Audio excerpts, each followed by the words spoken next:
বিসমিল্লাহির রহমানির রহিম। আসসালামু আলাইকুম রহমাতুল্লাহি বারাকাতুহু।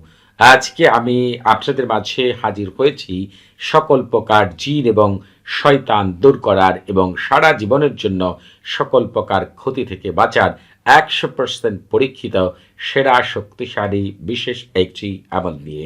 এটি এমন একটি আমল যে সকল ভাই বোনেরা দীর্ঘদিন থেকে দিন দ্বারা, শয়তান দ্বারা, জাদুকুফরি দ্বারা আক্রান্ত, দেখা যায় আমল করার পরে কিছুদিন ভালো থাকেন, আবার সেই পূর্বের অবস্থায় ফিরে আসেন। আজকে আমি আপনাদেরকে এমন একটি আমলের কথা বলে দিব। এই আমলটি যদি আপনারা সঠিকভাবে করতে পারেন, আপনি জিন দ্বারা আক্রান্ত হন আর শয়তান আপনাকে অসহসা দেখ, আর আপনি জাদুকুফরি দ্বারা আক্রান্তই হন না কেন, সারা জীবনের জন্য মুক্তি পাবেন ইনশাআল্লাহ। দেখা যায় অনেক ভাই বোনেরা রয়েছেন দীর্ঘ সময় ধরে জিন দ্বারা অথবা জাদুকুফরি দ্বারা আক্রান্ত। আপনি ঠিকমতো ইবাদত করতে পারেন না, নামাজ পড়তে পারেন না, কোরআন তেলাওয়াত করতে পারেন না।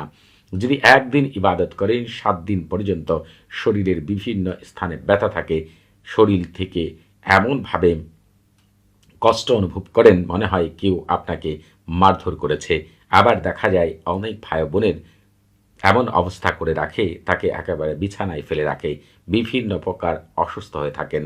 আজকে আমি আপনাদেরকে এমন একটি আমলের কথা বলে দিব, যাদের ব্যবসা বাণিজ্য নষ্ট হয়ে যাচ্ছে, আবার দেখা যায় সংসারে অশান্তি হচ্ছে, কাছের মানুষগুলো দূরে সরে যাচ্ছে। এক কথায় আল্লাহর দুশ্মনরা বিভিন্ন উপায়ে জাদুকুফরি করেছে, জিন চালান দিয়েছে।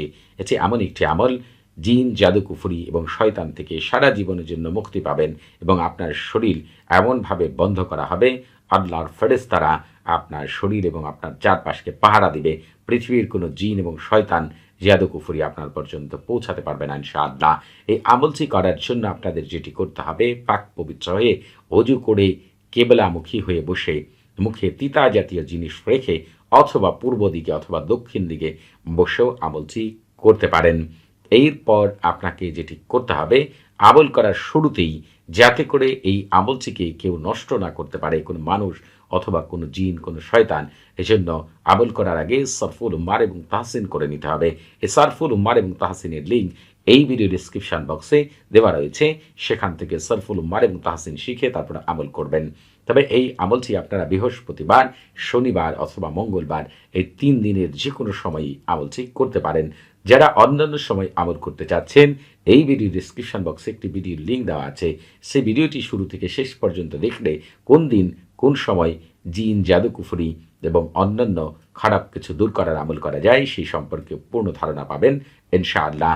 এই আমলটি করার জন্য যেটি করতে হবে, 1 টুকরা সুন্দর একটি পরিষ্কার পরিচ্ছন্ন কাগজ আপনার সামনে নিতে হবে, যাতে করে সেখানে কোনো দাগ না রাখে, এরকম কাগজ পরিষ্কার পরিচ্ছন্ন। তারপরে সালামুন কাওলাম মির রব্বির রহিম এতটুকু লিখতে হবে। লেখার পরে আপনাকে পবিত্র কোরআনের 3টি সূরা আমি তিলাওয়াত করে আপনাদেরকে শোনাচ্ছি। আপনারা 3 বার করে এই সূরাগুলোকে শুনবেন, অথবা যারা নিজেরা পাঠ করতে পারেন 3 বার করে পাঠ করবেন। প্রথমেই বিসমিল্লাহির রহমানির রহিম। কুল হুয়াল্লাহু আহাদ, আল্লাহুস সামাদ, লাম ইয়ালিদ ওয়া লাম ইউলাদ ওয়ালাম ইয়াকুন লাহু কুফুয়ান আহাদ। পরের সূরাটি হচ্ছে বিসমিল্লাহির রহমানির রহিম। কুল আউযু বিরাব্বিল ফালাক মিন শাররি মা খালাক ওয়া মিন শাররি গাসিকিন ইযা ওয়াকাব ওয়া মিন শাররিন নাফফাসাতি ফিল উকাদ ওয়া মিন শাররি হাসিদিন ইযা হাসাদ। এর পরের সূরাটি হচ্ছে বিসমিল্লাহির রহমানির রহিম। কুল আউযু বিরাব্বিন নাস, মালিকিন নাস, ইলাহিন নাস, মিন শাররিল ওয়াসওয়াসিল খান্নাস, আল্লাযী ইউওয়াসওয়িসু ফি সুদুরিন নাস মিনাল জিন্নাতি ওয়ান নাস। এই সূরাগুলোকে শুনবেন অথবা নিজেরাই 3 বার করে পাঠ করবেন। এরপরে আপনি যেটি করবেন, এই লেখাগুলোর মধ্যে সামান্যতম আতর মাখবেন। এরপর আপনি 3টি নিয়মে আমলটি করতে পারেন। একটি হচ্ছে এই তসামটিকে পানিতে ভিজিয়ে, অর্থাৎ এই আয়াতটিকে পানিতে ভিজিয়ে আপনি সেই পানি পান করতে পারেন, অথবা এই পানি দ্বারা আপনি গোসল করতে পারেন, অথবা আপনি এই সালামুন কাওলাম মির রব্বির রহিম লেখাটি যে কোনো মাদুরিতে ভরে নিজের শরীরে ব্যবহার করতে পারেন। যে কোনো একটি করলেই হবে ইনশাআল্লাহ। এবং আপনারা অবশ্যই এই আমল করার আগে আমার কাছ থেকে ইজাজত নিয়ে আমল করবেন। তবে আপনাদের বুঝতে কোনো প্রকার সমস্যা হলে, কোনো কিছু জানার থাকলে, কোনো কিছু বোঝার থাকলে প্রতি শুক্রবার এবং শনিবার সকাল 9টা থেকে রাত 11টা পর্যন্ত এই নাম্বারে কথা বলতে পারবেন। তবে নামাজের সময় নাম্বারটি বন্ধ থাকবে, সেদিকে খেয়াল রাখবেন। সবাই ভালো থাকবেন। আসসালামু আলাইকুম ওয়া রাহমাতুল্লাহি ওয়া বারাকাতুহু।